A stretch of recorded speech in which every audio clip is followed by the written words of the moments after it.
Hello, everyone. I have returned from across the Atlantic. For 1,000 years they have spoken of my return.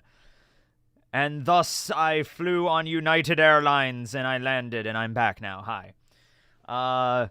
This is going to be a stream mainly where we're going to talk about the One Piece chapters, hopefully. We'll probably talk about my trip to England. I'm going to try to push that toward the end, though. Although I'm me, so we're probably going to get into tangents along the way. But that's how it goes. Hi, Teching. Hello, everybody. Hello. Come on in and rest your weary heads. Yes, yes. Hello from the Philippines. I should go to the Philippines next. I have now traveled internationally, which means I can go anywhere. Anywhere. After this, I got to work on interplanetary travel. So I got to work on going to Mars, and then after I've been to Mars, I'm like, now I can travel anywhere in the solar system, and then after that, I can open up galactic travel, and I can travel to the other side of the Milky Way galaxy, and then after that, I can master intergalactic travel, and I could go see, I hear Andromeda is very nice this time of year, you know, and then pretty soon, I'm going to be hopping universes like no one's business, right? I'm going to be like, man, I really want to go to the universe that's made out of marshmallows and chocolate syrup right about now. Let's go to that one. Yes. Mars is my home planet, see? How many people are from Mars here? How many people we got from Mars? Dude, I would love to visit Mars. You have a lovely culture. It's a lovely culture filled with sand. And rust, and yeah. Sorry we keep sending not lunar rovers. Sorry we keep sending rovers to, you know, colonize your planet. It's not nice, you know. I'm from Mars. I live in a black hole. Jupiter sucks. I'm from Florida. Florida's basically Mars, you know. It's kind of like that, you know. I'm from Pluto, or at least I was. Oh, did they kick you out when they downgraded the planet? You know? Yeah, Saturn sucks. I live on Saturn's rings. Yeah, I live on Neptune. It's very windy this time of year. Yeah. I'm from down the river. Okay, gotcha. It's a culture of rocks. Arizona is Mars. Yeah, I'd say Arizona's probably more Mars. Florida's like some destitute asteroid somewhere out there in the asteroid belt between Mars and Jupiter. Yeah, I live on the sun.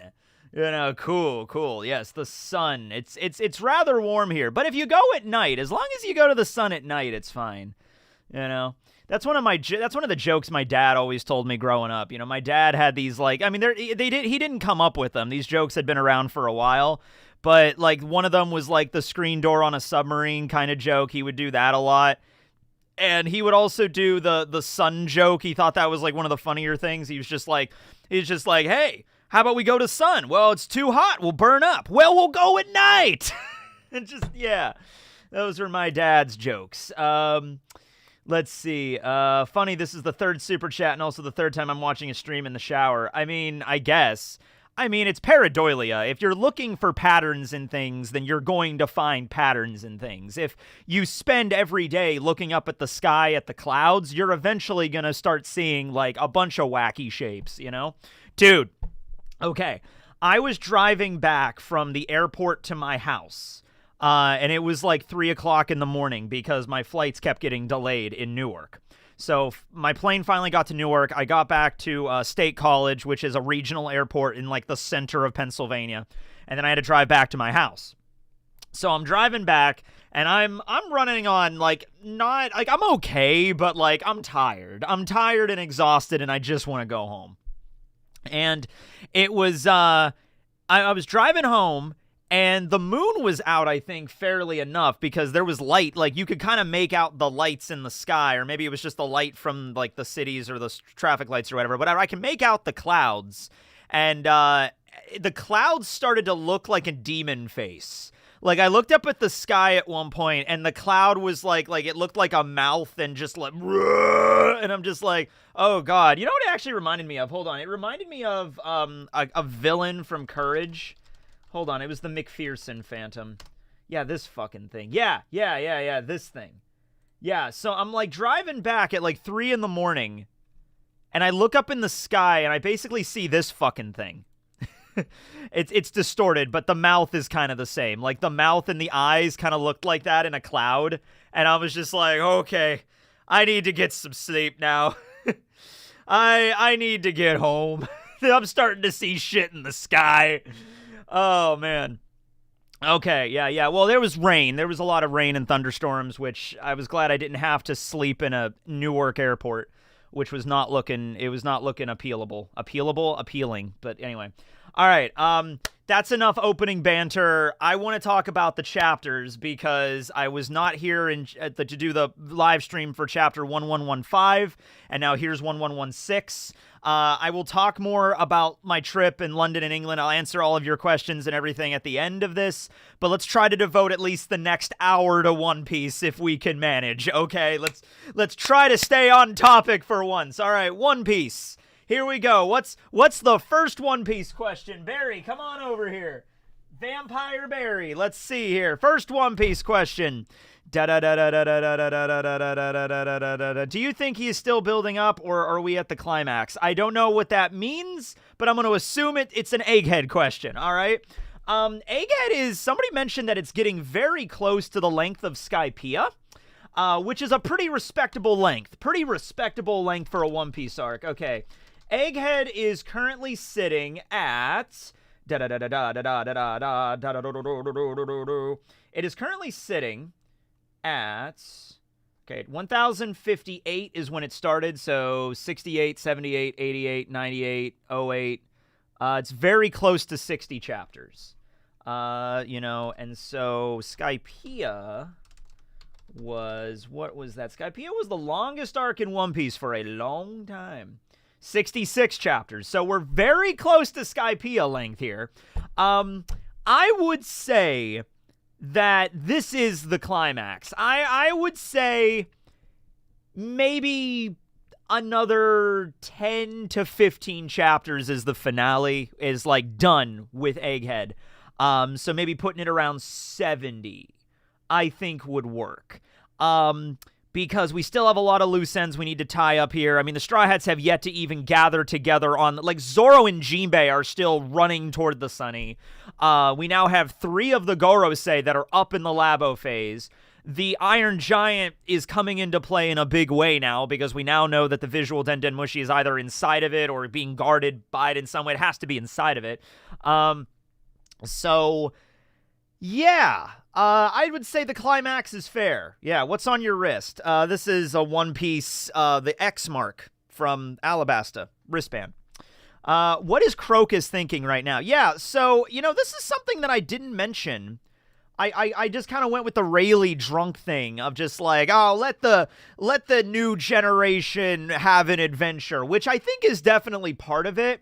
But it also might be the Roger Pirates, at least Crocus, and maybe Rayleigh's, okay, we don't know that much about how Crocus feels about this, because we just haven't focused on Crocus all that much. My computer just glitched for a minute there. But when it comes to Rayleigh, let's talk about him for a second here. Let's pull up a picture of Rayleigh here. Rayleigh. All right. So, what's a good picture of Rayleigh here? Ooh. Ominous Rayleigh, silhouetted Rayleigh. There it is. Do you think he's like, oh, the younger generation needs to have an adventure. Let's not ruin their fun. Yeah, that's part of it. But do you feel like that's his coping mechanism on, like, the time to do something has kind of passed? They had their chance if they were going to do something and they didn't do it. They chose inaction. So that's kind of the thing that he just uses to cope, where it's like, oh yeah, we didn't do anything, but that was intentional. We're going to let the next generation do it, right? And he's getting drunk because he's kind of regretting his life choices. He's kind of like, maybe we should have done something now that I actually think about it. But now we're so old, Roger's dead, the crew is scattered around the world. Rayleigh doesn't even know where everybody's at. He knows about Crocus because Crocus is kind of in a fixed location, but he might know where a couple of other pirates are. But yeah, they couldn't do anything anyway because Roger was going to die. No, they definitely could have done something. They could have went to Vega Punk 20 years ago and told him this shit. That's something they could have done easily. They could have went to Vega Punk 24 years ago after they found out the shit at Laughtail. They could have told the smartest man in the world is going to flood. The ancient weapons are out here. Here's all the information we have. You're smarter than us. We're just a bunch of pirates. Have that information. You do what you got to do to save the world. They could have fucking done that, and they chose not to. All right? So they definitely could have done something. They chose nothing. They chose to, okay, nothing on the grand scale. They chose to do things to make sure they would be okay. Rayleigh became a coding mechanic. Crocus lives in a damn whale. They're gonna be fine. But as for the rest of the world, they're just like, yeah, we're not gonna tell anybody that information, you know? Now, it's kind of a thing where it's like, let's say you find out the world's gonna end in 20 years. You could say, well, let's not tell people about that because that's going to make people panic. The world is going to get thrown in upheaval, but they're pirates, so would they really give a shit about that on the larger scale? Because they're already causing havoc and upheaval in the world. They're fucking pirates, right? So,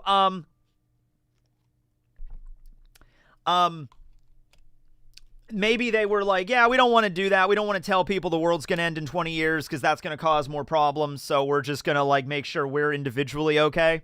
Perhaps, but I still think telling somebody would have done that, yeah. The world government would have gotten rid of Vega Punk if they did that. No, not necessarily. They could have told Vega Punk in secret. There's ways that they could have done this. There's ways they could have gotten this message to Vega Punk. Vega Punk has been researching, like, O'Hara for, like, the last 20 years, and he didn't die until recently. He started researching all that shit from O'Hara, and he did that in secret, and the government never knew.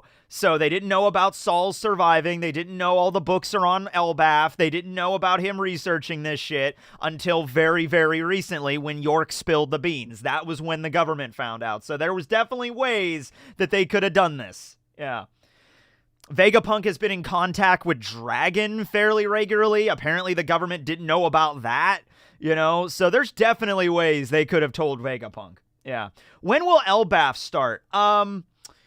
Elbaff is gonna be like there's a lot of theories on like if there's anything between Egghead and Elbaff. I mean, there's obviously gonna be a big gap where I think we're gonna cover like the major events all over the world. Oda does that in between every arcs, but I think this one is gonna be a particularly tumultuous one. Like we're gonna probably get like a little mini arc in and of itself, because we're like, how many arcs do we have left of One Piece really? I mean, we have Elbaff, that's a guarantee. We have the Laughtail arc, whatever that's going to be.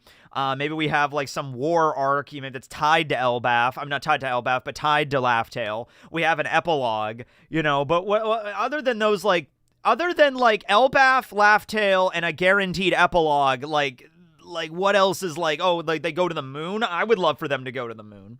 But yeah.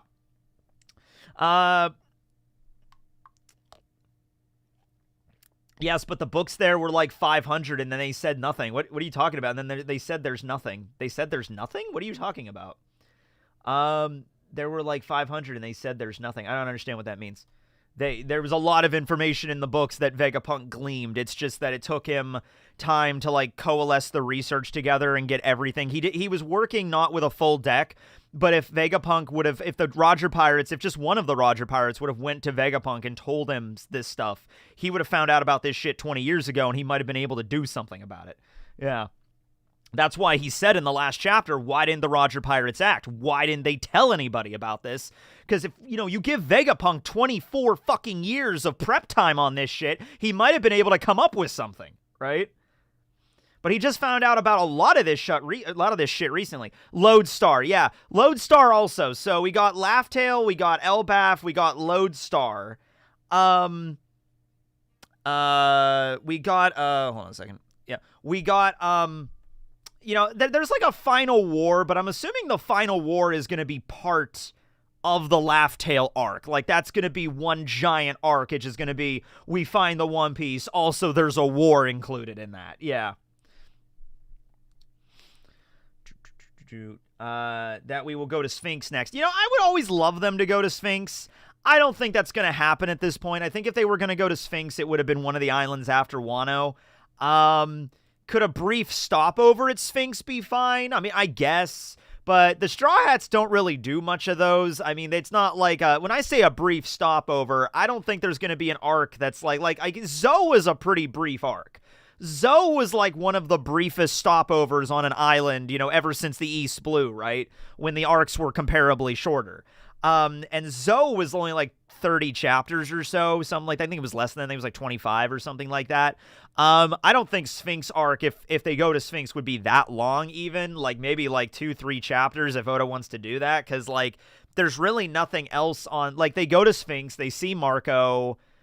I think it's implied that Whitebeard and Ace's graves aren't even on Sphinx. They're on a separate island because they are different islands if you look at the images.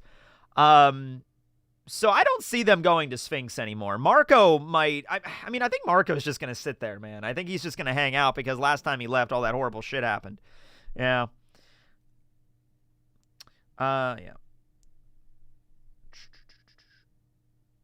Yeah, Shirahoshi was not born yet also. That was another reason why that added to it. But the implication from what Vega Punk said in the last chapter is the Roger pirates learned about the ancient weapons, and they learned that the world was flooded, and they learned that the world could flood again. Like, that was the general vibe that Vega Punk was like, why didn't they tell anybody about this shit? You know what I mean?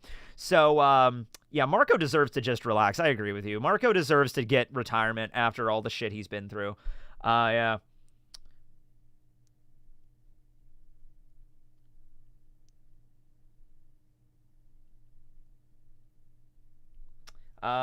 Because it's funny. Yeah, you know what? I think Oda might be going a dark route with this, where from the perspective of the Roger pirates, they were like, oh man, this is great.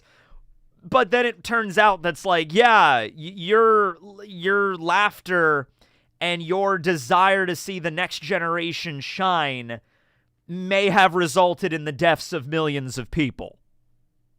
I mean, it has resulted. I mean, who knows? If they would have told Vega Punk about this shit 20 years ago, maybe Leloucia might have never happened. You know?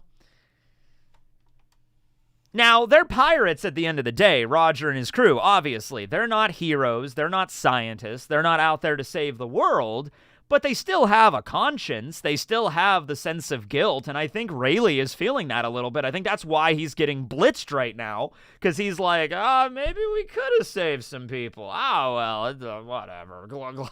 We made our choice. You know, I think there's a little bit of regret there. I think Crocus feels it too. Yeah. I don't think it's going to be like Roger was evil the entire time. I think it just goes along with the idea that pirates are not heroes. Pirates are not there to save the world. Pirates are there to just be pirates, right? Rayleigh didn't want to spoil the story, right? And in the context of us reading it, that makes sense. But from the inside the world of One Piece, a lot of people fucking died because he didn't want to spoil the story, all right? Yeah. The prophecy said, wait 20 years. Okay, then go to Vega Punk and tell him this prophecy. So what? You go to a place and you see that like, oh, hey, sorry, in 20 years, something's going to happen, so you can't do anything until then. And the Roger Pirates were just like, oh, okay. Well, guess we're going to do whatever they told. Now, we don't know what it is. We don't know if they just read that on a poneglyph, or there was somebody there at Laugh-Tale that told them. Maybe they expressly, maybe there's people living on Laugh-Tale, the guardians of the void or something, and the remnants of the ancient kingdom that are still there. And they're like, you cannot tell a soul about this to anyone, or else the prophecy might not happen. So in 20 years, a lot of people are going to die and the world's going to flood, but then Joy Boy will be reincarnated and he'll save the world. That's the fucking prophecy. But if you tell people about it, the prophecy might not happen and shit might be worse. Now, if that was the case, I would still take umbrage with that because I'm very hit or miss when it comes to prophecy shit. Like when prophecies are used in fiction, I find more often than not, they're very contrived and not very... It depends on the prophecy, it depends on the story, it depends on the way that it's written and conveyed, but I really don't like the trope of like, Luffy, you're the prophecy child, you're gonna save the world at this place at this time. You know, I don't like that type of shit. I kind of hope it's not that type of shit. I was, when Luffy went Gear 5th and is like the reincarnation of Joy Boy, I was feeling that like, oh, I hope we don't do something like this. All right. Okay, we'll see where this goes. I trust you, Oda. I'm your ride or die at this point. I trust you, but we got to see where this goes. Yeah, Harry Potter is the same example of that. Although Harry Potter, you got to remember, started out as like children's books. Like they are like when Rowling began that story, it was basically like bedtime stories she told to her kids, and like, oh, here's Harry, he's a magic wizard, he's gonna save the world. It got a little bit more complex as it went, but at the beginning it really was just like, this is Harry, he's the chosen one. It just, yeah, I mean, you're fine. Star Wars did it okay. I think Star Wars did it fine. Yeah, Naruto, it kind of undermines his heart. Yeah, Naruto is a good example of that, yeah. Although, when you factor in the new Star Wars movies, we're getting off topic now on Prophecy. We're not here to talk about that trope, but back to One Piece. It was Roger's decision, and everyone respected it because they respected him. That's fair. I agree. That's what Roger's decision was. We're not going to tell anybody about this. We're going to scatter the crew. The crew's disbanded. Bye, everybody. He's going to go off and have a lot of passionate nights with Rouge and then eventually get, executed. Whatever. Fine. That was Roger's decision. If Luffy did the same thing, I'm sure the Straw Hat crew would agree. I'm just saying 24 years has passed now, and I think Rayleigh is feeling a little bit of regret over this. I don't think Rayleigh is just like, Rayleigh might be having some thoughts about Roger of like, hey, maybe Roger's decision wasn't the greatest decision. Maybe, because Shanks even brought up after Marineford that like there were times when Roger made decisions that he wasn't 100% true. He wasn't like he wished that Roger would calm down a little bit. Roger wouldn't do things the way he did it.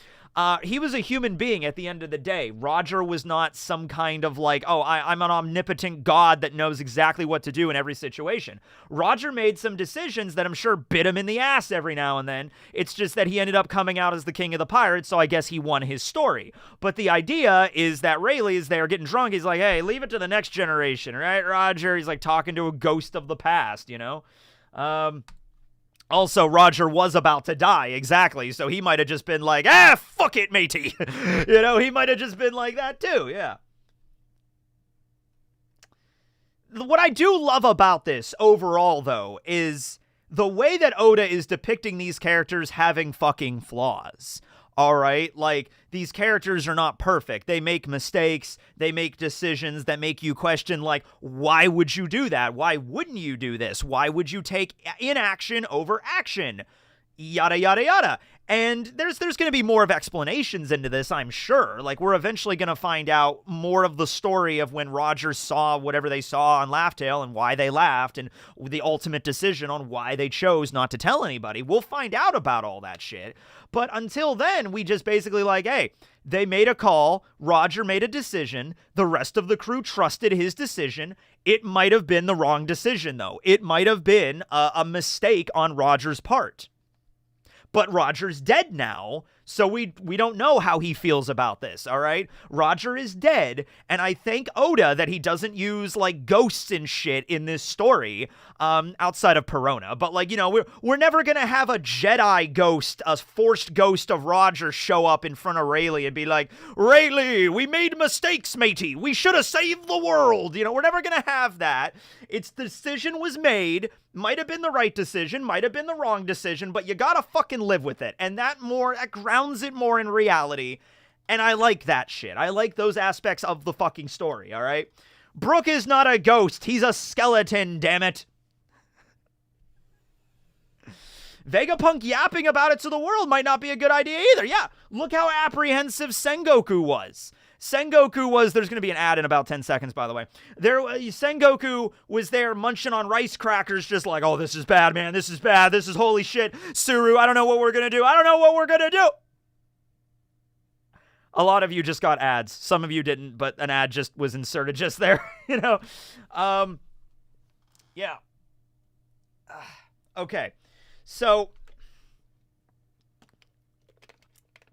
why didn't the Gorosei go after the Yami Yami no Mi like they did with the Nika Nika no Mi? I mean, we don't know the whole story behind the Yami Yami. We don't know who had it. I mean, it might have been Rox's fruit beforehand. They probably were. We might have just not have known about it. You know what I mean? Ads are for peasants. You know, that's true. If you have, I don't know actually, because I have premium, but I don't know how YouTube's doing it now. If it's a situation of like, I heard there was a thing where the YouTube's going to skip to the end of a video and when you first starting it, because there was a while there when if you watch YouTube without premium or anything, it was like it would just literally run at like it would constantly have a buffer like every 2 seconds. So yeah. Liam and Murphy did Animal Facts without you. No, I might bring Animal Facts back. We gotta figure that out. I gotta look at some options here. If I do it, I'm not gonna just bring it back in like, we're not gonna do it for 2.5 years next time. You know what I mean? Only thing you can argue is some people would have seeked a home with higher elevation, but they can find a place 200 meters above where they live besides the red line. Where can they find a place? So 200 meters, let's talk about the 200 meters. That was something from 1115, but, you know, I wasn't here to talk about that after. So a lot of people were bringing up the 200 meter thing really doesn't make, like, it's a lot of water, don't get me wrong, but, like, is it, you know, like the way that we have to look at, like, the way the continents were situated beforehand, you know what I mean? Like, the way the One Piece world looked before, and a lot of people brought up, like, why didn't any of the fishmen and merfolk realize, or, like, not even fishmen and merfolk, but, like, you'd think if it was only 200 meters, which is a lot of water, I'm not saying it isn't, but you think more people would be able to realize, like, holy shit, there's all these civilizations and ruins that are 200 meters under the water. That's not that far down. I mean, it's far, but, like, they have diving equipment in the One Piece world. Why didn't, like, the Saruyama Alliance, why didn't Cricket and, what was it? No, it was, okay, the Gorilla Brothers. It was Mashura and Shoujo. Why? They would have noticed, wouldn't they have noticed? Just like, hey, guys, did you know 200 meters down, there's just a shitload of lost civilizations down here? They're all over the place. Yeah, they're like everywhere. They're like on every single island. They're all over the place. The fishmen and merfolk would have definitely known about this, you know? Yeah. Oh. So there's some questions with that. Jinbei found ruins and a poneglyph in the ruins, but don't you just think, like, the amount of ruins you would find, they would be all over the undersea. You think Jinbei would have brought it up? Like, I'm kind of curious what Jinbei's going to say about this. He'd be like, oh, yeah, you guys didn't know? Yeah, if you dive down, like, about, 200 meters, 300 meters or so, there's ancient cities all over the freaking ocean floor. It's like, why didn't you bring that up? And Jinbei's like, well, I didn't think it was important. You never asked. It's like, I didn't think it connected back to anything. It's just like, I guess, but shit, man. Yeah.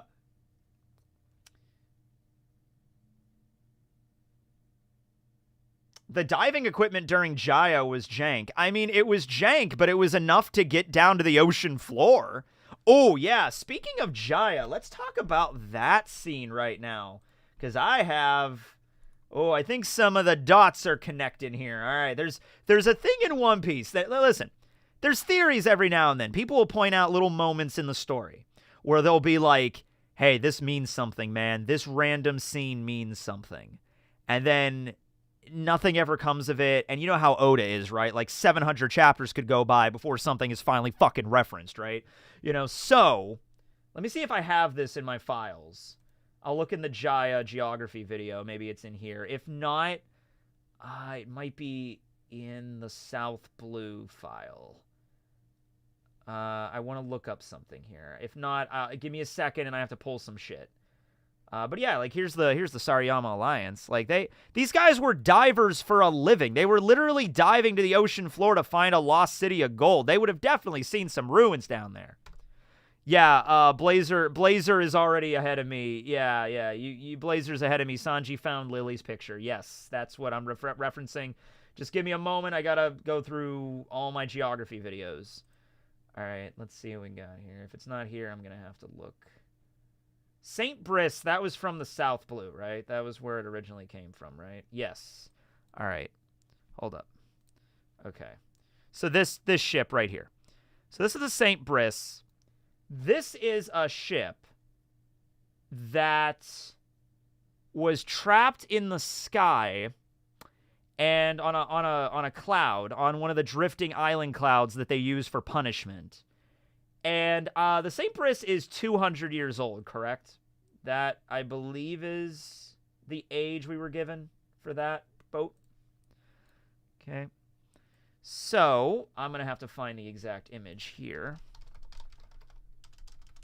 Okay.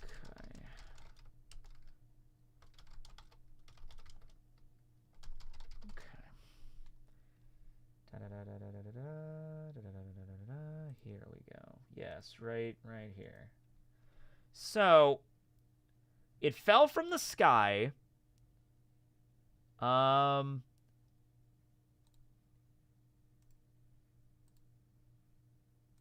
Now, the timelines on this are going to get kind of wonky. So we're not 100% sure on this. I'm just going to throw out some facts here, okay? Are you ready for some straight facts? Okay. Straw Hats are leaving Alabasta after the events of the Alabasta arc. After they defeat Crocodile, they're leaving Alabasta, heading to Jaya. Or the log starts pointing up at Skypiea, but they have to go to Jaya to get to the sky, right? So they're leaving Alabasta. Pretty much as soon as they leave Alabasta, this shit happens. This ship happens, I should say. Giant fucking boat falls out of the sky. Everything that humans can imagine can happen in reality. Physicist Willie... I miss that Oda used to do quotes. There was a lot of quotes in early One Piece. Like Louis Arnault was the explorer that looked at Little Garden and gave it its name. This Willie Gallon guy was the dude that did this. Yeah. So this happens right as soon as they're leaving Alabasta. Ship falls from the sky. Straw Hats go down to salvage it. They find the waiver. But they also find this. Sanji finds a photo of a woman on this ship called the St. Bris. They learn that that ship came originally from the South Blue, somehow ended up in the sky, floated there for about 200 years on a drifting island cloud. The cloud eventually dissipated. It fell back down to the Blue Sea where it landed. Okay? We understand that Lily was heading back to Alabasta after the Void Century, so around 800 years ago, she was heading back. She went missing. Nobody ever knew what happened to her. Okay? So, like I said, timelines are kind of wonky here. What if she ended up in the South Blue at the St. Bris Kingdom? All right? And she lived there for a long time, and then she eventually died, but she had a family there. Her family line continued. She probably changed her name or whatever, or she had a daughter, and then the daughter married a guy, and then they took the guy's family name, and so the family name changed, so it was no longer Nefertari or anything like that. So this might not actually be Lily. This might be Lily's like great granddaughter, but a descendant of that family. She is a descendant of Lily. Okay. Anyway, they settle in the St. Bris Kingdom in the south. But maybe there is a legend that is passed down in the St. Bris Kingdom, like, hey, Lily is originally from Alabasta. You need to get back to Alabasta. You need to travel back to that place someday. That is where Lily's from. So eventually, about 200 years ago, the St. Bris Kingdom was like, okay, there was maybe Lily's descendant was like, let's go back to Alabasta. Let's go back to Lily's homeland, right? Let's maybe Maybe Lily passed a letter down to her descendants there and like, hey, you need to go back to Alabasta at some point. There's really important information there. Poneglyphs, Pluton, blah, blah, blah, blah, blah. And then eventually like, all right, let's go. But traveling from the South Blue back into the Grand Line, that is treacherous as shit. So they go back into the Grand Line. They end up hitting the fucking knock-up stream. Boom! They get blasted into the sky. They get stuck in the sky. Something happens up there. They get thrown on an island cloud. The whole crew dies. And then finally, falls back down. All right? So, how about that? Once again, there's so many building blocks we don't have of this Lego castle yet. All right? But how about something like that, right? The picture had yellow hair, not blue. That's anime only, and also, once again, you could say that, like, look, if the St. Bris ship is 200 years old, that's not Lily, because Lily lived 800 years ago. So that is either Lily is immortal, or that's a photo of, maybe they had a photo on the ship of Lily, and maybe the anime messed up, that's a thing, or it could be one of Lily's descendants, but it's related to Lily and Vivi. How about that, right? They might have, yeah, that's another thing too. That photo might have not have been somebody that was on the ship. That might have just been a photo that they brought on the ship that was of Lily, or a photograph, maybe not a photograph, a painting or something of Lily. Same thing that Eam was looking at in the last chapter, right? Eam was looking at like a portrait of Lily. I think Eam is just kind of like in love with Lily, though. I think Eam is just like, the one that got away, you know, and that's Eam's like drive. Yeah. I don't think Eam is Lily. No, I don't subscribe to that theory exactly. I don't think Eam is Lily. I think Eam was like in love with Lily, or Emu Neurona might have been in love with Nefertari Lily, and then there's some lovelorn shit happening there, and you know.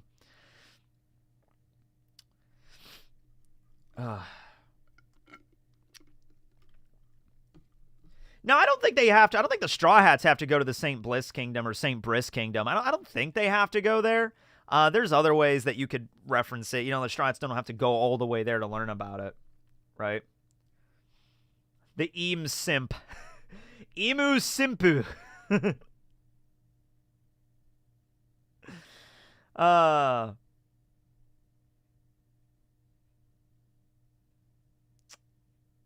Morgan's is Eam.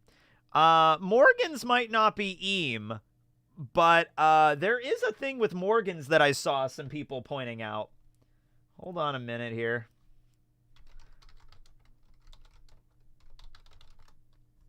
Yeah, here it is. Yeah, this right here. This was on Reddit. I found this. This is posted 5 days ago. I don't know if it's older than that or not, but so on the top is a guy named Mr. What was his name? Mr. Momorio or something like that. But he's a member of Roger's crew. And he looks kind of similar to... He has like outfits very similar to Morgan's. Mr. Momura. That was his name. Mr. Momura.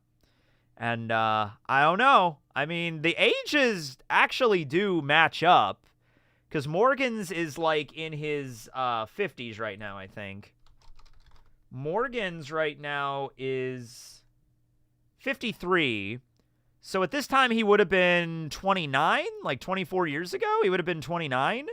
I mean... I guess it fits. It's not completely impossible. Momura Morgans. Momura Morgans!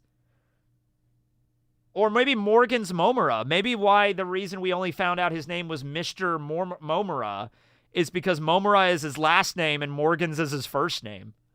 It has alliteration. It has alliteration. I like this idea.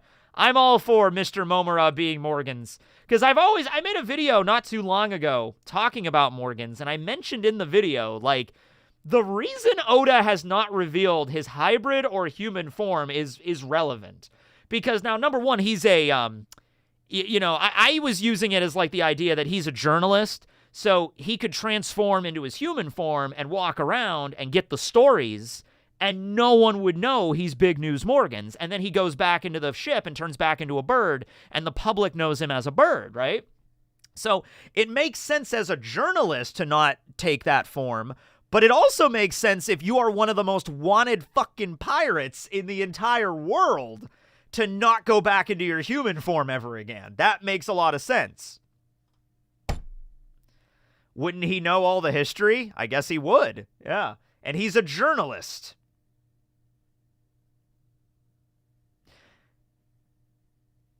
Eam is the old king of what is now known as Longring Longland. Well, they all came from different countries and islands, so yeah, I mean, if you can do that. I don't know if Longring Longland never necessarily had a kingdom.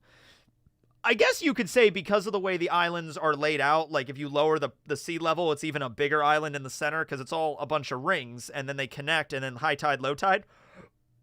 But But if you lower the sea level even further, there might be a whole other city under there, yeah. Ugh. Eam can't be Lily. Eam has no boobas. I don't know if you were trying to mean boobas there, but like I thought it was like garubas, you know? It's like bazongas. You know, Eam doesn't have bazongas. How long can we till Eam's voice in the anime? It's coming up pretty soon. It's coming up. We don't know that yet. We don't know that. Yeah. Continent Polar get his name from if continent don't exist. Continents do exist. The red line is a continent. It might have been just a term because Oars is a big guy, but Oars is not moving continents. I think it's just like, oh, Oars is as strong as the red line. You know, it might have been something like that. Because Oars is a big giant. He's like 60-something meters tall. He's not towing islands around, though. Not unless the islands were pretty small, not fucking continents, right? Bahabababazongas. Yeah. What if he became a journalist so he could broadcast the reveal of the Void Century and make sure it bypasses any world government censorship? There's a lot of angles you could take with the Morgans being a former member of Roger's crew angle. It actually makes a lot of sense when you sit down and start exploring the different directions. Yeah. Do you think the Giants can harm the Gorosei? I mean, like, nothing that they can harm them in the sense that, like, Dorian Bragi cut off Peter's head, but then they could just regenerate. So, harming, what does that really mean when it comes to the Gorosei?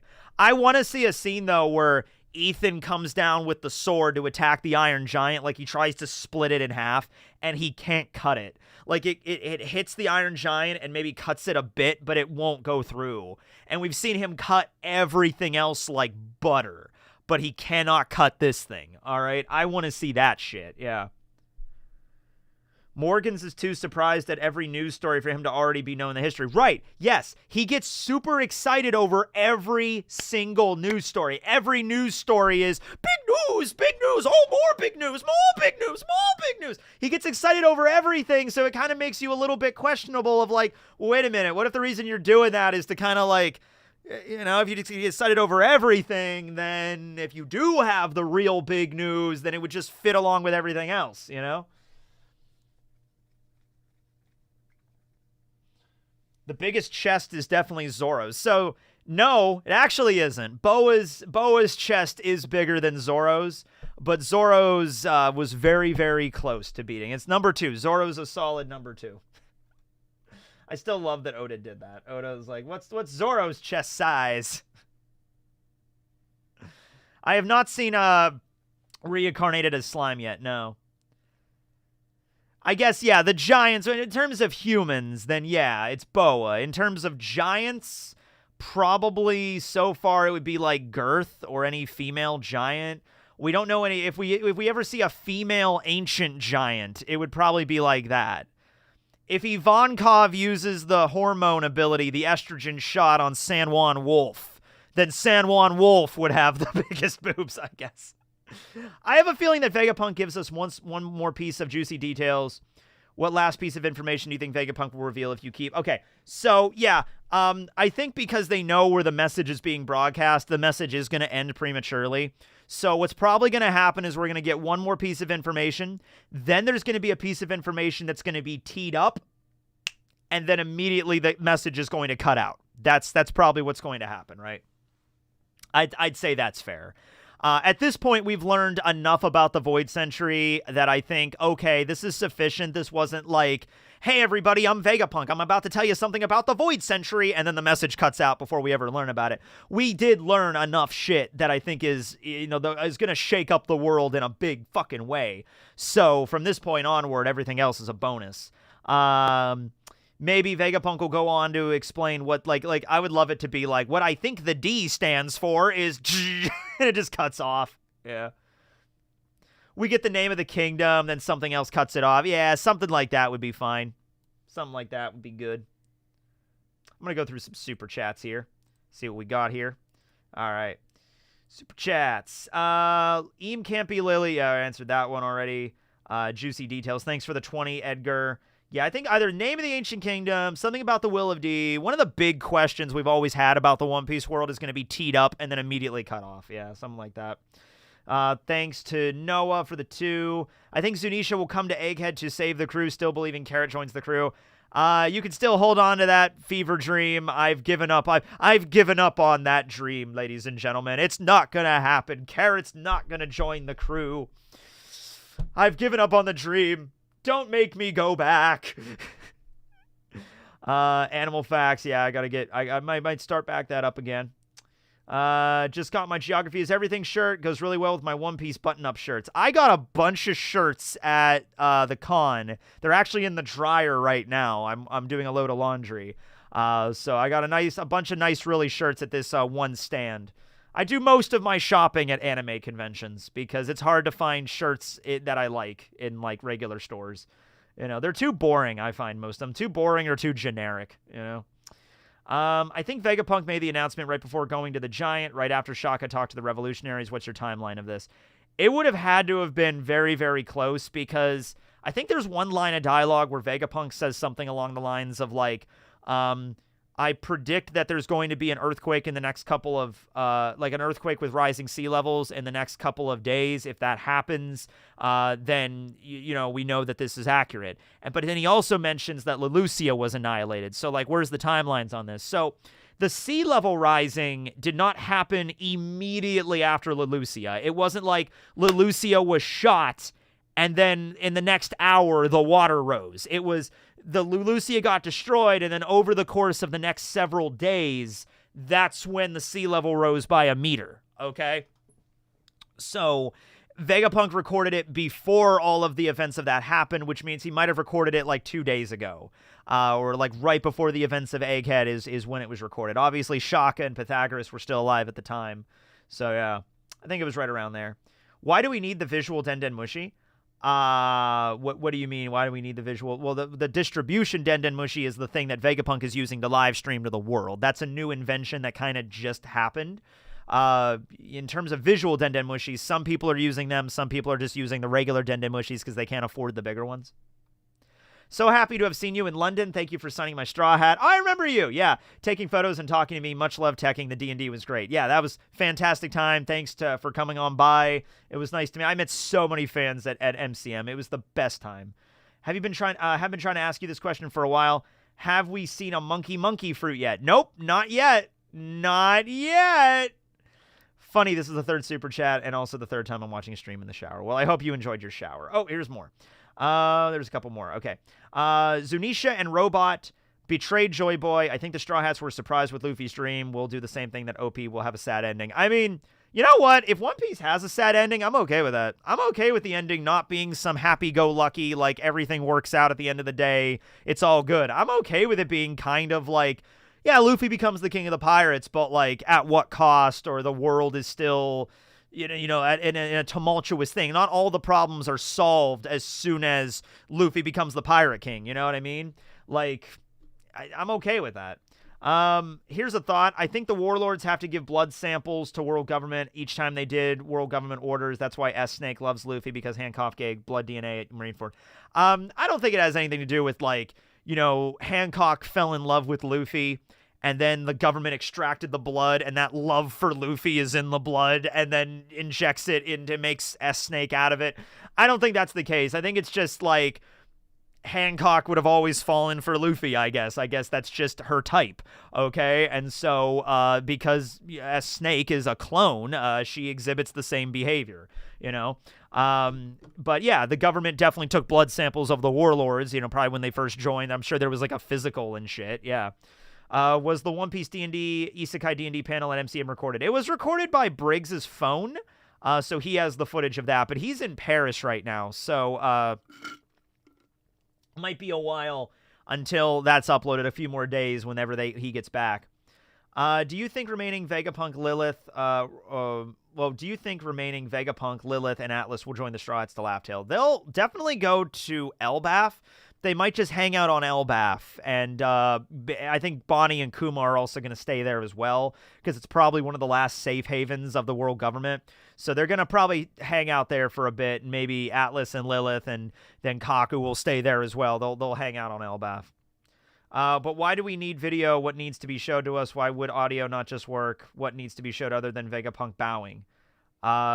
Because he wanted to address the world in person? I don't know. It's just technology. It's just like, why do people live stream? Radio works perfectly fine. It's just like, it's technology. It's improvement. It's science.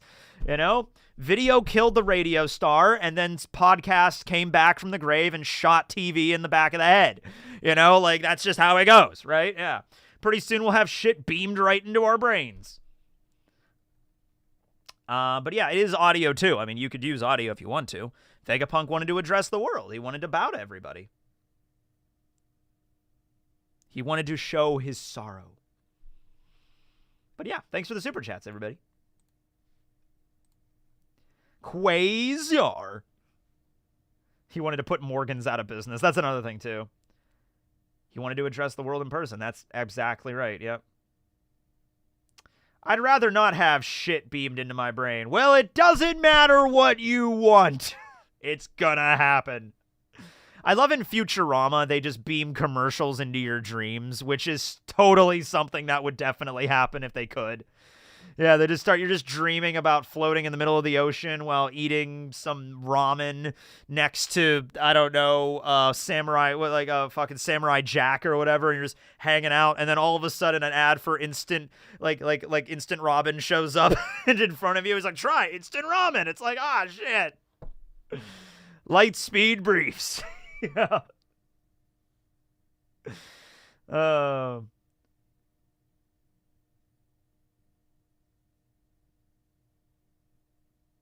The country polar. Same difference. The idea is he's a really strong guy. He probably can't pull an actual country. He's not that big, okay? But he's a really strong dude, right? Yeah. If we are in the island of science, how long would it take to find magic? Could be an Elbaff. I would like to see a little juxtapositioning of that. I would like to see this is the future science arc.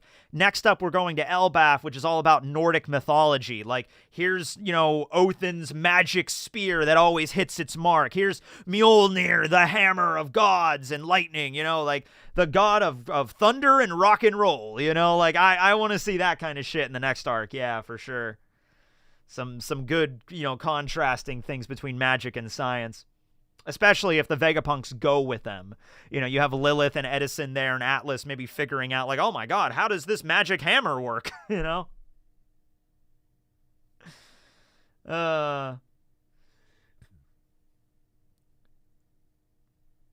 Odin might be the first character with an eye patch. It could very well be, because Odin typically has an eye patch. Or I brought it up before, what if Odin just has an eye that keeps falling out, and that's his gimmick, that he keeps having to pop a fake eye back into his head? Ah, dude. I hope Usopp gets Mjolnir. I mean, it's teed up a lot with his giant hammer, his 10-ton, 100-ton hammer. So getting an Usopp hammer for good, oh, that would be beast. Yeah. Yeah, Ymir, Jormungandr, Heimdall, Oswell, you know, as let's not forget about Scaldi. Yeah.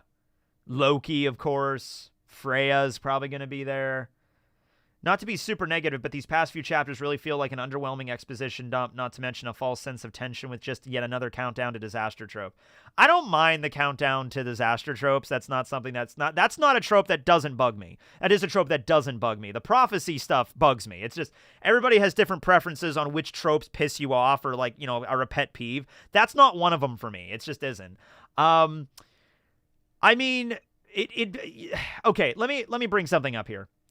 I think Oda a lot of times will think about the way that the story is progressing and, like, what makes sense narratively and what makes sense for these characters to actually do. And I think he struggles with that a lot in the story. Take Jinbei, for instance. How many times in this story was it teased Jinbei's going to be a Straw Hat? You know, Jinbei's going to be a Straw Hat at the end of Fishman Island. Oh, wait, no, he's not. Jinbei's now a Straw Hat at Whole Cake. No, he's not. He's going to go off with the Straw Hats to Wano. No, he's not. And then he finally shows up, right? And it's like, Jesus Christ, Jinbei, just join the fucking crew already, right? But it makes sense for the character of Jinbei to not just leave the Sun Pirates behind while they're fighting Big Mom. He's like, Luffy, I'm gonna help them. I have to go, and then I will go, and then I will find you, and then I will become a part of your crew.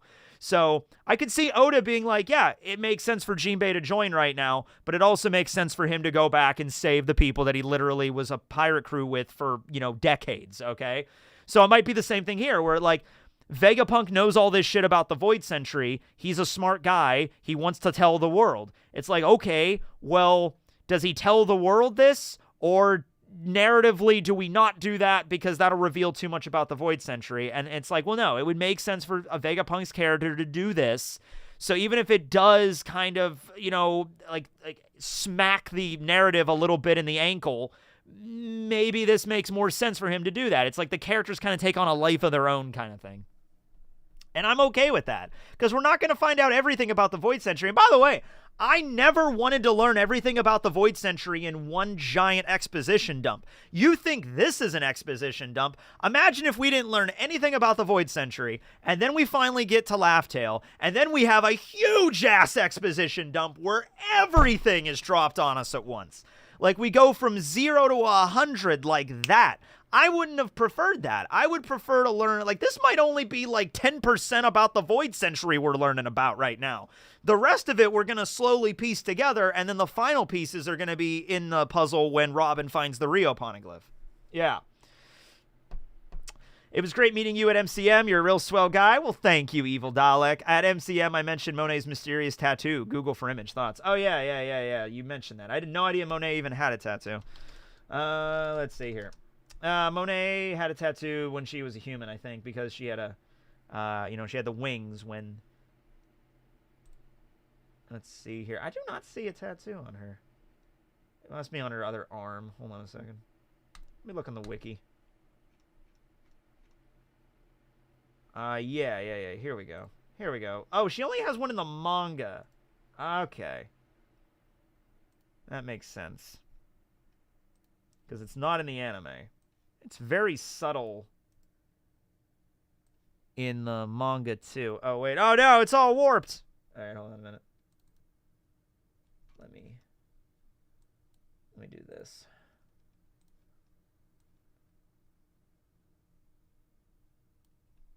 Okay.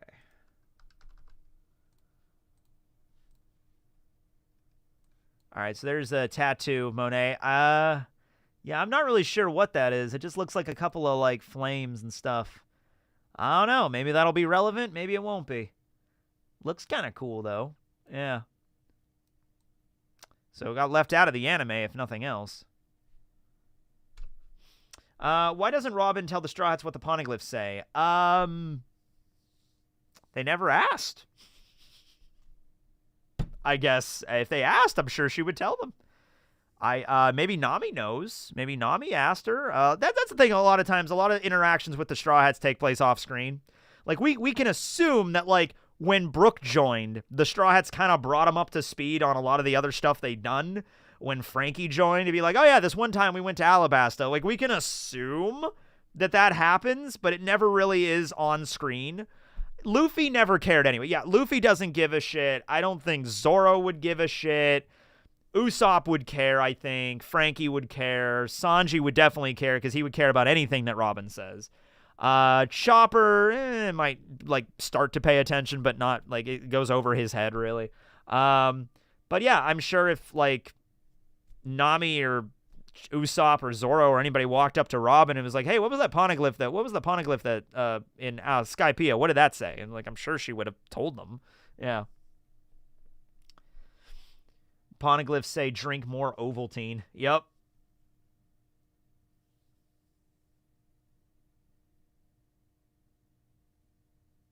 Brooks' flashback is being teased for the live action. Yeah, so I saw that. Like, the idea that, like, well, we are going to Reverse Mountain, and now, once again, we have the advantage of knowing, like, okay, yeah, this is really important to Brook's backstory. So how do we handle this? You know, we're probably going to see Brook in the flashback. It's going to be there. We're going to see Brook, because in Reverse Mountain, we do get a flashback where we see a silhouette of, like, Yorkie. We do not see Brook, I believe, in the anime or in the manga at Reverse Mountain, but now you can do that. So I think it's very possible that we're going to get a flashback. It's going to be a brief flashback, not a long one. Brief flashback where we see a younger Crocus, younger Yorkie, and maybe even a scene where Brook walks up and just like, hey, Captain, we need to get going. And then we just see Brook in his human form when he was alive. And I say human form, like he has different, like he has transformations or something like that. Brook is like, now you will see Super Brook 3, you know, like Super Afro 3. You know, he has different forms he uses.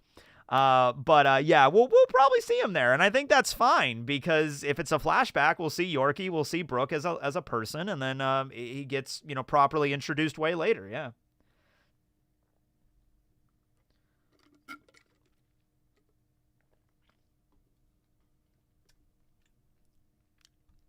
If this is 10%, then that's way too long, dude.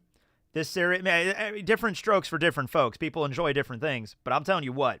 This series has been going on for over 25 fucking years. I want the Void Century to be fucking that long. I want it to be, because 25 years of buildup for this shit. I don't want it to be like, all right, 2-3 chapters, we cover the Void Century. Well, all those mysteries are solved. Like, no. No way. Super Afro 3. Cornrows. Oh, my God. All right. Super chats. Ultra Instinct Brook. But suck at theories, but it's fun too. All right. I mean, hey, there's really no school you could go to for theories. You just kind of throw stuff at a dartboard and just hope something sticks occasionally. Didn't Professor Scoomy mentor Vega Punk? I don't think he mentored him. I mean, he might have been, actually, because Scoomy was a really old dude. Scoomy was, like, I think in his, like, we don't know how old he was, but he looked like he was in his 90s. He looked like an old guy. So maybe he did mentor Vega Punk, and Vega Punk surpassed him maybe pretty early on. But, you know, Vega Punk had to have a teacher at a young age, yeah. Are we in the Island of Science? How long? Oh, yeah, the Island of Magic. I think Elbaff. Yeah, that makes sense, yeah. I answered that one. Okay, I think I'm caught up on these. Yeah, I'm caught up on these, yeah.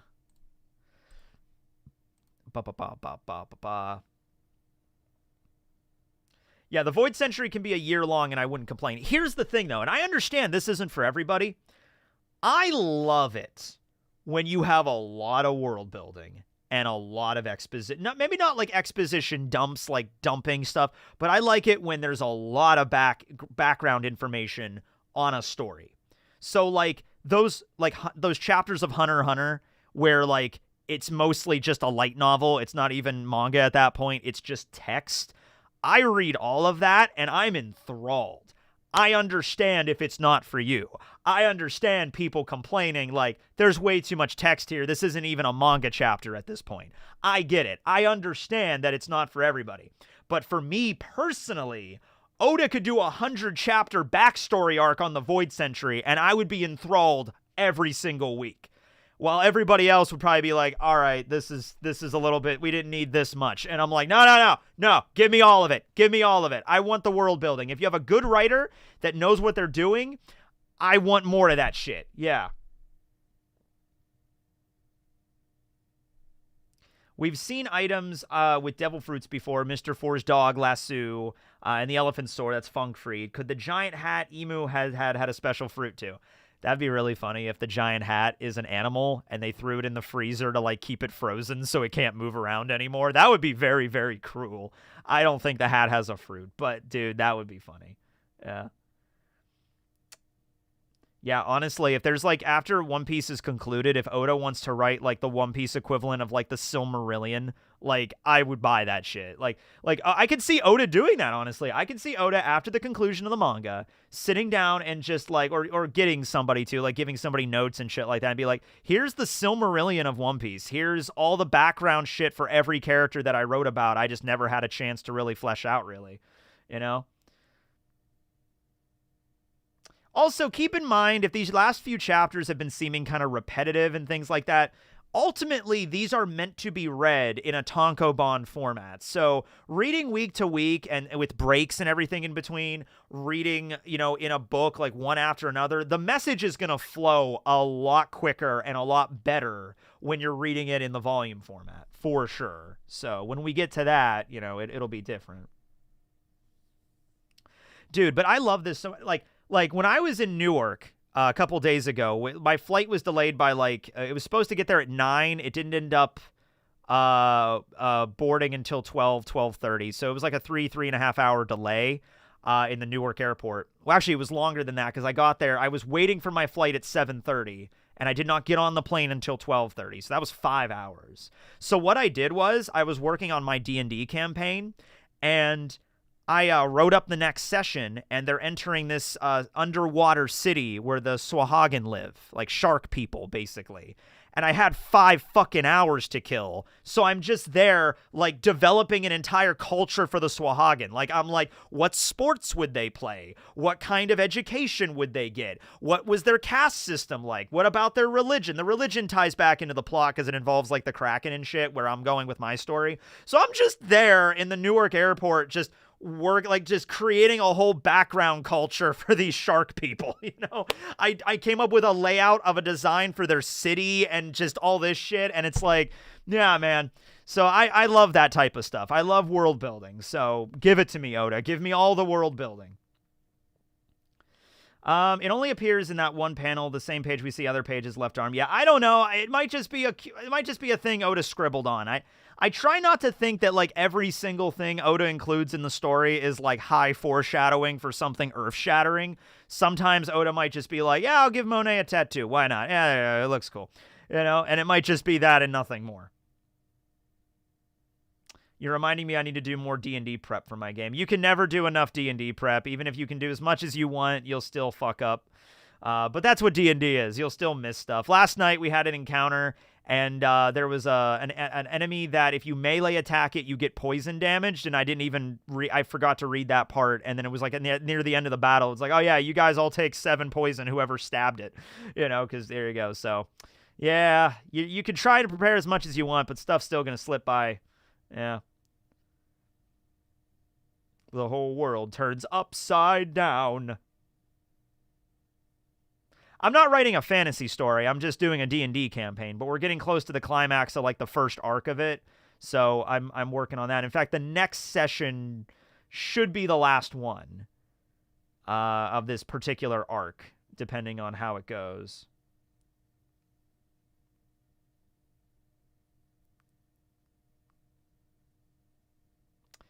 We're about an hour into the live, so we covered a lot of One Piece stuff. We can maybe switch it over to other kinds of questions about my trip or whatever anybody wants to ask me.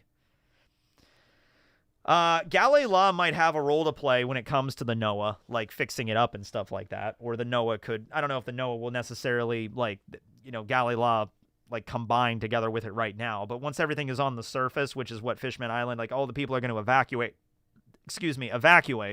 Galley-La could definitely help there, yeah. What kind of abilities, powers do you think the Giant will have? The Giant's probably going to have a bunch of abilities, but, like, it's not going to be able to use them all because it's really old and it's, like, decayed. So it might try to use its energy cannon, but the energy cannon, like, falls off, something like that, or it's not able to power up properly. Yeah. Did you smoke weed because you saw a face in the sky? I did not smoke weed, and also I don't think weed is really a hallucinogen, so I think people can see some shit on weed, but yeah. I was just really tired. Where did you go on your trip in London? So we were there about a week. We went all over. We went to our hotel was next to the comic convention, the Excel Center, where it was actually being, taking place. So we spent most of the time in that area. We're on the custom house stop of the tube system, which I got to learn a little bit more of how that worked. It was very confusing the day I first arrived. But we saw Big Ben. We saw Parliament. Briggs went to go see Buckingham Palace with his girlfriend. I did not go see Buckingham Palace. We were going to. We just didn't have time. We went to the British Museum. We went to the Tower of London. We saw the Tower. We saw the Tower Bridge. We didn't cross it, but we were right next to it. Went to a bunch of really good restaurants. We ate at a Lebanese place. We ate at an Indian place. We had a really good Japanese restaurant. We saw a play called The Play That Goes Wrong, which was fucking hilarious. The last day we were there, we went to go see a musical. We went to go see the Matilda musical, Matilda the movie with Mara Wilson from like the 90s. That's a musical, and my God, that was amazing. The production values of that thing were crazy good. It was a great experience. Literally nothing about the experience while I was in London was bad. The only thing was getting there and getting back were annoying because there were problems both times going to London and then flying back. But once I was there, it was a blast and it was so much fun. Did you meet any celebrities? I mean, at the anime convention, there were people walking around. Tomska, we were right next to Tomska's booth. Tomska was like busy the entire time, so he had a constant line of people. But our booth was like right in front of his, so you just kind of had to look around. He's like, oh yeah, there's Tomska right over there. Okay, you know. And Rustage talked to him for a bit, so that was pretty neat. The Indian food was amazing. That was probably. It was either between that and the Japanese restaurant we ate at, but the Lebanese place was really good too. All the food was so good. I got this is not the best food, but like we're walking back from the musical. We were walking back to the musical, and we had dinner at Nando's earlier that day, which is like a chicken restaurant, which was really good in its own right. But we had dinner kind of early. It was like 3 o'clock. We had dinner, and now it's like 10 o'clock at night, and we're walking back to the hotel. And I was like really hungry, and I didn't want to slow everybody else down. So we passed a McDonald's, and I'm like, I'm just going to get a burger. But the McDonald's was super busy. I'm like, I don't want to stop the group for 15 minutes while I go order a fucking sandwich. So I'm like, all right, I'll find something else. So I ended up just getting a shitty hot dog off the street from a guy. But I say shitty because it was like a little tiny little stand, and I just, whatever, just give me a hot dog. And I just wolfed down that hot dog. It was bad, but it was so good. It was a good hot dog. It was just this little street vendor, like, here's some onions, here's some just mustard ketchup. I'm like, thank you. Oh, like, even that was fucking good. All right. Yeah. Abbey Road. Yeah. Abbey Road line. Yeah. We didn't go all the way to Abbey Road. We got off at Customs House, but, yeah, that was the line. Yes. But anyway, yeah, they don't make Indian food that spicy in the UK. So we got there and we had a bunch of, like, the menu was great, and I was looking at everything, and I'm seeing the spices, and I wasn't really sure about the spices because I can handle some spice, but this is like an authentic Indian restaurant. I don't want to order something super spicy. Like I get medium, which is what I normally get. I get medium, and it ends up being like a ghost pepper. So I'm like, all right, I don't want to go that way. So I got this butter chicken curry, mild with this cheesy, garlicky naan. It was so good. The naan was good, and then the curry was good. The butter chicken was just the right amount of spice. Spooky got the tikka masala, which is the national dish of Britain or England or the United Kingdom, whatever. And, so I had some of that, and that was really good. But yeah, nothing was like super, super ungodly spicy that we had. Did you ever catch yourself mimicking their accent? Oh yeah, multiple times that happened. That happened throughout the entire week. Yeah. Hello, mate. Yeah, that happened constantly. Hunger makes anything taste good. Oh, yeah. And then that hot dog hit the spot. I was just like, I'm eating the hot dog, and I'm like, I'm really hoping I don't puke. I hope I don't wake up with a stomach virus or a stomach worm tomorrow. Because the guy was literally like, it was a tiny little stand. He was like crouching down, like the stand was too big for him. It looked like a little like replica. Rustage called it like a little paper mache hot dog stand, but like whatever. It was food. But it couldn't find you, man. Saturday I was there. I was there a good chunk of the day Saturday. I was usually hanging out at Rustage's stand, although you might have caught me when I was out eating or just like relaxing for a bit. Weatherspoons I think that's the place we ate at first when we first got there. Hold on a second. Hold on. Yes, that's the place we first ate at. Okay, so how was Gravity there? Oh yeah, Gravity was reversed in London. It's really weird how it operates, right? You're flying and then it flips. So Did any Brits get upset at your accent? I didn't go around telling. Oh, no, I didn't say this to like random people. I didn't go up to random people and start speaking in a British accent. It's just when I was around like, Mark and Rustage and Connor Quest and Kayru and everybody, like everybody around me is so British. I would catch myself using the accent, but when I had to go up and talk to people, I just talked like an American. I wasn't using British terminology that way. But anyway, so Weatherspoons. To talk about that, I have to tell you, like, okay, so my trip there was really, really shitty because I was in economy on the plane. I was dead center in the aisle. I was like, it was like there's like 2 aisles here, and then there's 2 rows of people, and then there's the aisles, and then there's the center row. And I am right dead center in the middle of this plane for like a 7-hour flight. And I took a Dramamine too late because you have to take it a certain amount of time, and I fucked it up, so I took it too late. So on takeoff, like at like 15 minutes into the plane, I'm like hyperventilating and like cold sweat and just nausea and like I'm gonna puke. I'm stuck between 2 people. I'm gonna puke. And these people are going to be next to me, and they're like, oh, God, we're going to be stuck next to this guy all day. And I'm just like, shit. So nauseous the entire flight. Could not sleep.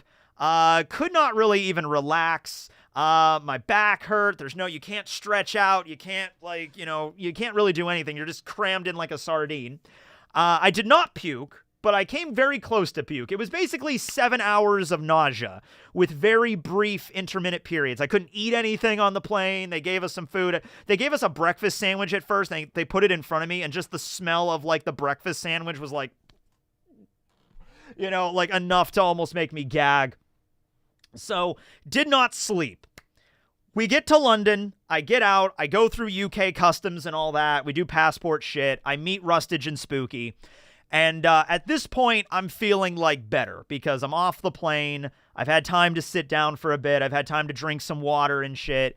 I'm like, okay, I'm feeling better now. But I'm getting really tired because it's like 9 in the morning in London. It feels like it's 4 in the morning for me. So I'm getting tired.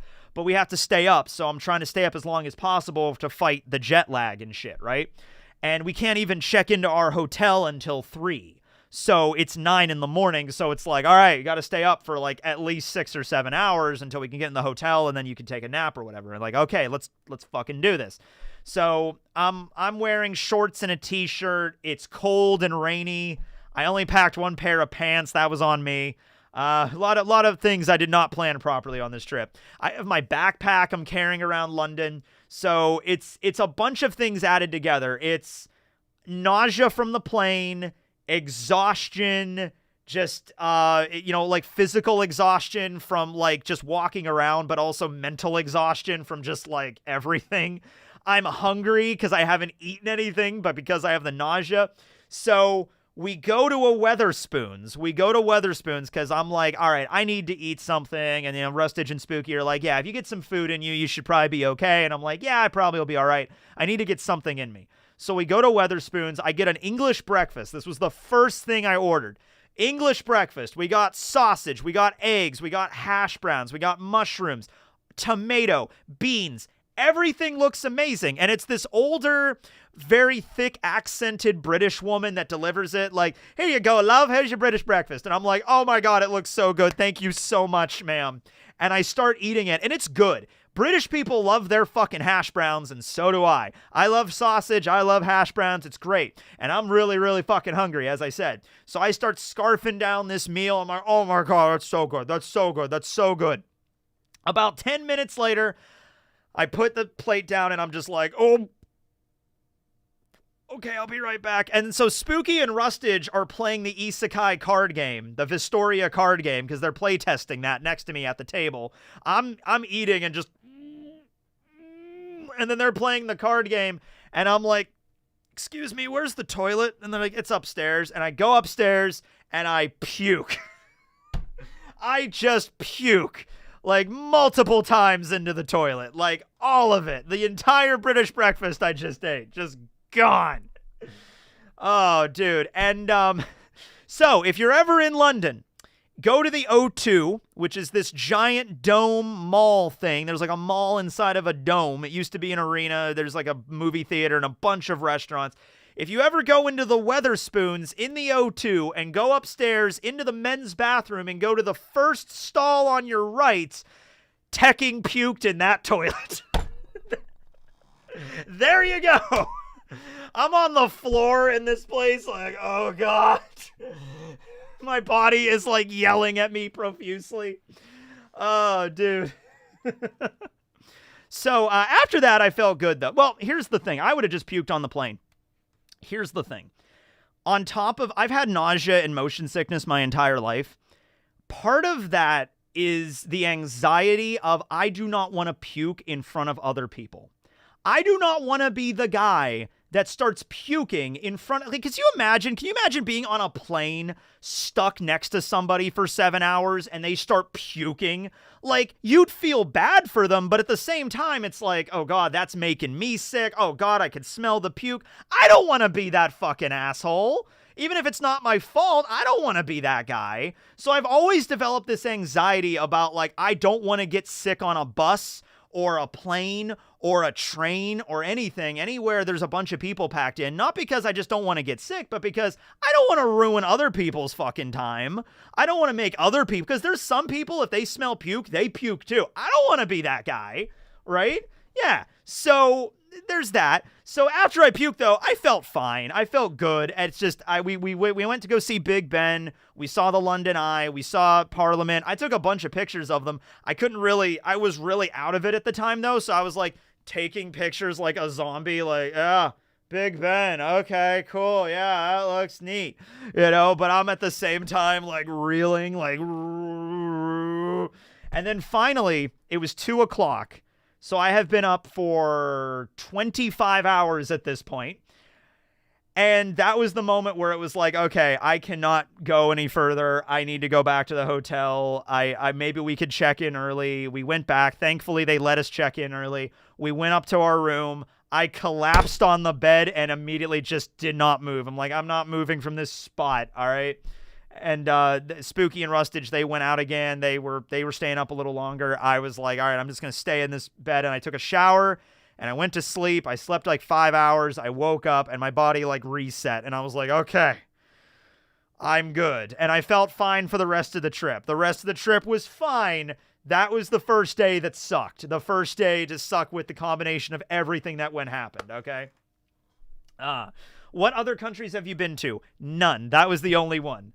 I went to Niagara Falls when I was 7, but that's right over the line of the U.S. borders, so I don't know if you want to count that. It's literally like walking over a line and being like, I'm in another country. I mean, yeah, you technically are, but you just walked over the line, you know? It's right there. Oh, yeah.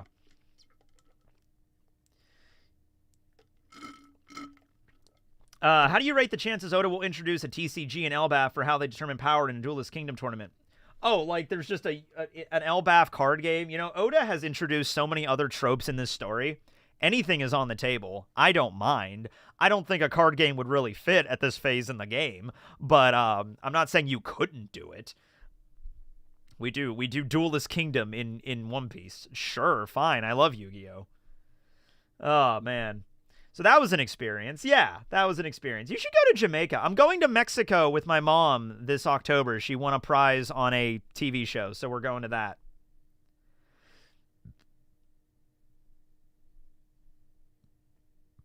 What sucks is to be a projectile vomiter. Yeah, like, I don't do that, thankfully. I don't, like, immediately, like, bro, you know, I don't do that, but I have anxiety over it for that reason.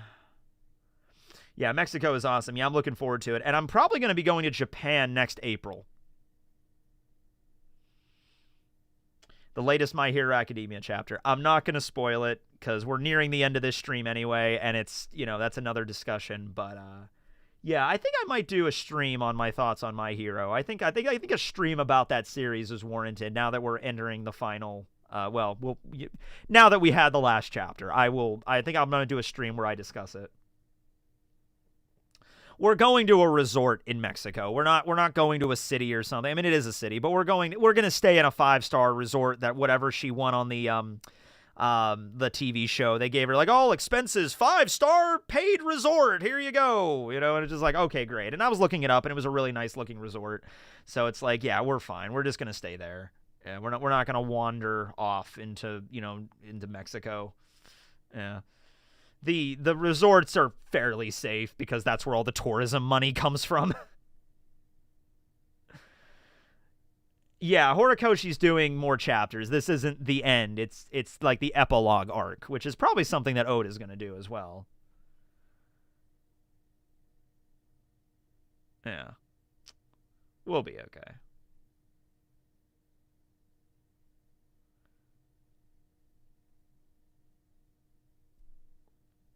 One Piece tournament arc at Elbaff. It would be nice to have a proper tournament. I know we already kind of had one at the Coliseum, but like a proper anime tournament. Like the Straw Hats all enter and get numbers and they square off. Yeah, that'd be fun. All inclusive? I think it is. Tekken gets drunk. I had some drinks when I was in London. I had some alcohol. Not a lot, but I had some of it. When I say I had some of it, I had sips of shit, basically, is what it's like. Oh, you should try this. It's good. I'm like, all right. Tastes like mango or whatever. Here you go. Thank you. Oh, we ate also at the O2. We ate at this really nice udon place, and that was really good. Yeah, I got some. I got some like chicken katsu and shit there. That was really good stuff. Oh, the tempura, the squid tempura and shrimp tempura. Me and Spooky got that there. That was amazing. It was the best tempura I've ever had in my life.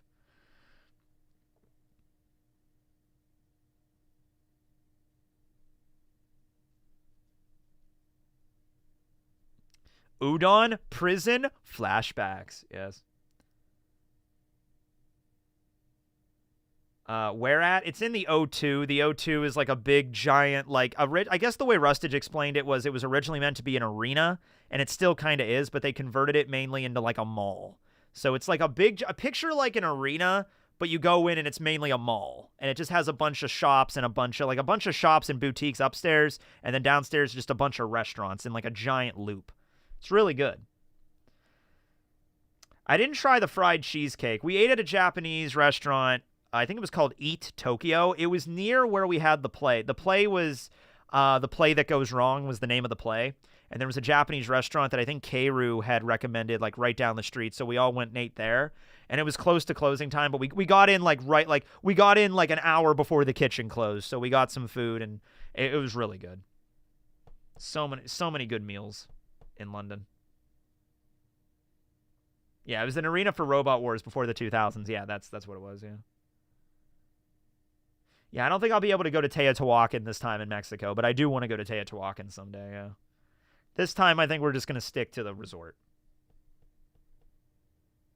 Did you buy a bottle of water? I bought multiple bottles of water. We went to a convenience store, and I got a 1.5 liter bottle of water. And I'm like, I'm going to hydrate like a king, and I just had that in my, because our hotel room didn't have a fridge. So I'm just like, all right, I'm just going to have this giant 1.5 liter of water next to my bed at all times. Just make sure to stay hydrated.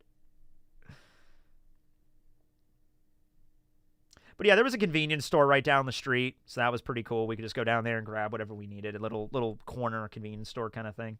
I enjoyed the crisps, yes. I enjoyed the chips. I enjoyed the fish. I enjoyed everything. Every meal I had in London was amazing. There was not a single meal, even the meal that I threw up was still good.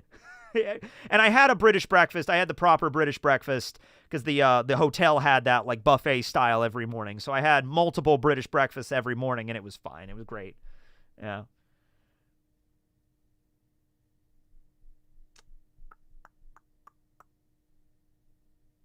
Ugh. Did they have a bidet? No. There was nowhere that I had in London that had a bidet, unfortunately. Beans on toast? It tastes fine. It tastes like beans on toast. Did you puke after coming back to the U.S.? No, I didn't puke. Hold on a minute. Let me go through some super chats here for a moment. Did you think Aokiji could be Sanji's second final battle opponent? I think, like, I want to see the Straw Hats all square up against, like, the Admirals. Like, at least, Luffy, Zoro, Sanji, Jinbei, maybe. We don't know where Aokiji really stands right now on that, if he would want to fight the Straw Hats or not. Like, If I guess Blackbeard ordered him to, I guess he would, but like how that would actually go, I don't know. But it would be cool to see Sanji fight an admiral, yeah. Wow,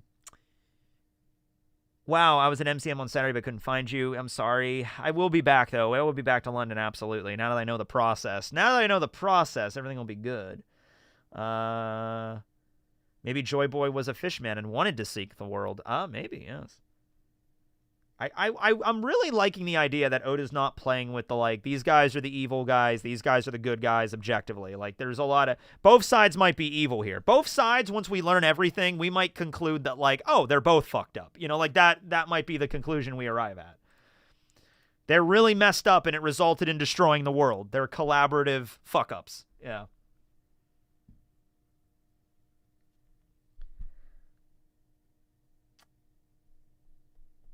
Aokiji could battle Kobe. I might prefer that more, actually. Yeah. American food has poison in it. I mean, you're not wrong, but yeah. I mean, I will say I felt like things were less sugary in England. Like, they packed way less sugar and, like, because I was looking at a lot of labels of things when I was in England. Like, oh, yeah, this is less sugar in this than there would be in the States, you know, like I encountered that. Fanta over there is a completely different color than the Fanta here. Fanta here glows like a bright radioactive orange. Over there, it looks more like actual orange juice.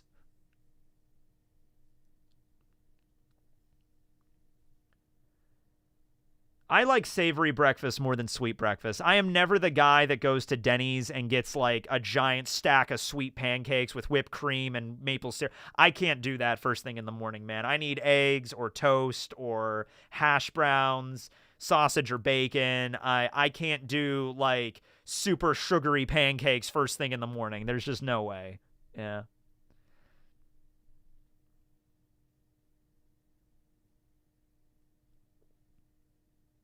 Depends when I eat breakfast, though. Like, if it's super early, like when I first wake up, then no. If it's like I wake up at 9 and then have breakfast around like 10:30, 11, like we go out to eat somewhere, like okay, maybe I'll have a slightly like a singular waffle or something like that. Like a little bit of syrup, but yeah.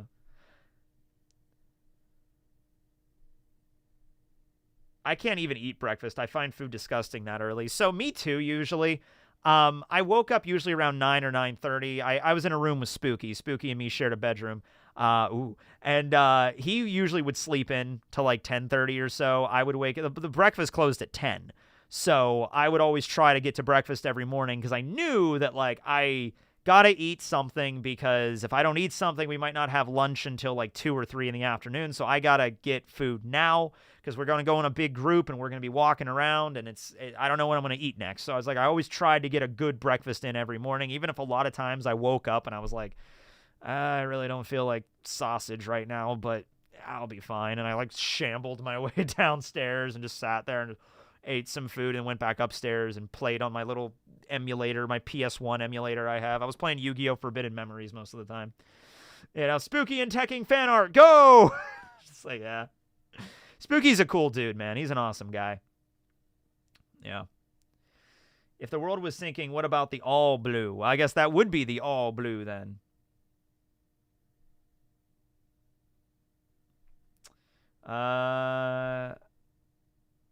My family is, on my dad's side, Scottish and German. My mom's side is Ukrainian, Polish kind of area. Your hair looks like an M. Well, that's fitting, because that's my name.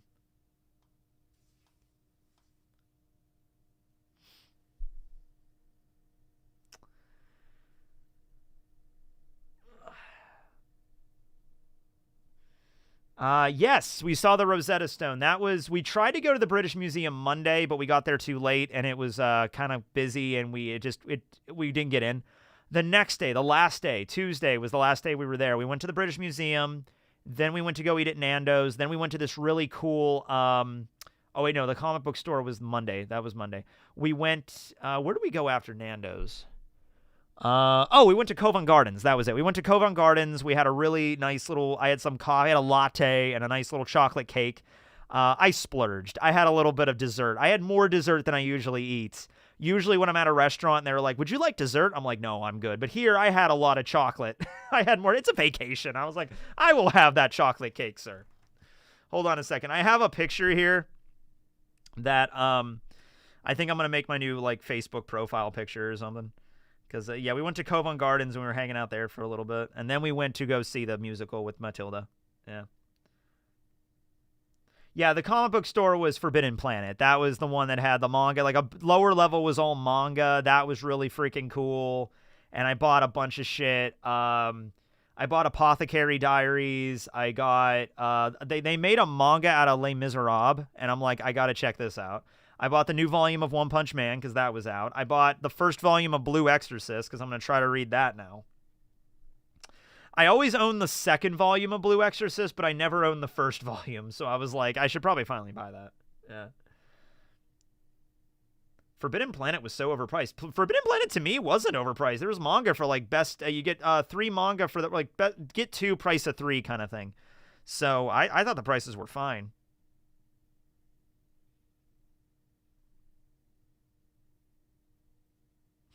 Facebook is boomer, I guess.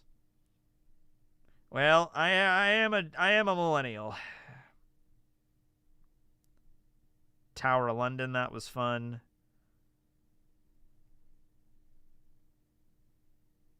Yeah. Hold on, let me send this to myself. Get 2, pay 3, Clueless. Yep. Hey, these are 5 for the price of you can get 5 manga for the price of 20. Wait, no, that's a good deal. Shit, I'm not good with numbers. These are 5 manga for the price of 1. Wait, no, that's a good... I don't fucking care. I don't know anymore. I went into a store and I bought a bunch of manga that I liked. I did that.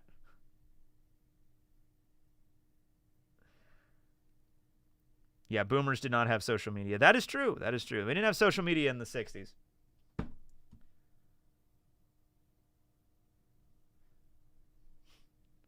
Tower of London, that was fun. Hey, you don't know. Maybe there was a guy that was into torture back in the day that he went to the Tower of London and he was like, oh my God, this is the best experience ever. You know, he's being like drawn and quartered and he's like, oh yes. He's like, yes. And he's like, I don't know what to do with them, mates. And it's just like, no, you're good. You're good.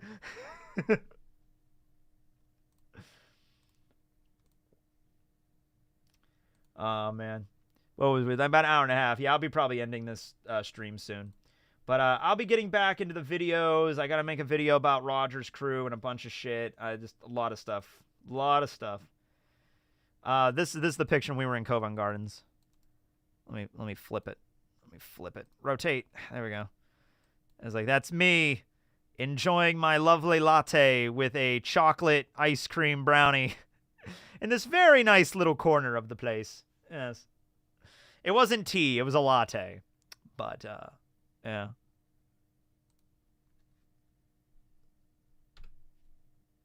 I enjoyed it. Yep.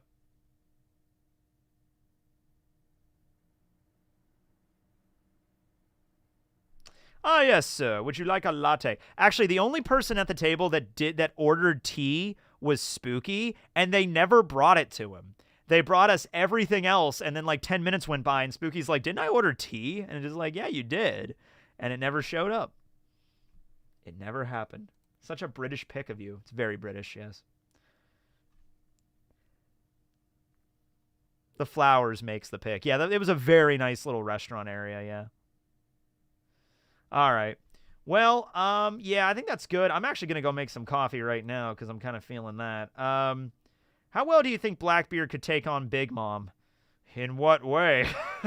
In what way? No, I think Blackbeard, I mean, like, you can't say that, like, he has no shot. I think he has a pretty good, solid chance of beating Big Mom.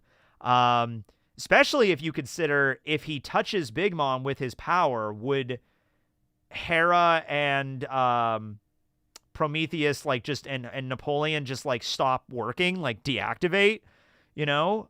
Is that how it would work if her devil fruit powers were negated? Because the way Blackbeard does it is different than the way that like Sea Prism does it. All right, it's a very weird way of turning off devil fruit powers. Okay, So it might operate differently than Sea Prism Stone. I think he has a solid chance, though. And I answered that one, so I think I got all the super chats. Yeah. All right. Thank you, everybody. Yeah. He also lives in a whale, too, Crocus, so he could just jump in Laboon whenever he wants to, like, just survive. Yeah. I bought a lot of souvenirs. I brought a lot of stuff home. I had to be careful, though. I bought a lot of shirts, because those could be packed easily in my briefcase. My suitcase, rather. And I didn't want to, get... So there was a lot of stuff I saw at the convention that I wanted to get. I bought a Genshin sword because I was cosplaying as William, and for the panel I wanted to have a sword, because William uses a sword. But I couldn't fit it in my suitcase, so I just gave it to, like, Rustage, and was like, here you go. Here's a Genshin sword, I guess. Because I couldn't bring it back with me. Also, getting that thing through airport, it probably would have been fine. It's just a foam sword. It wasn't a real sword. But...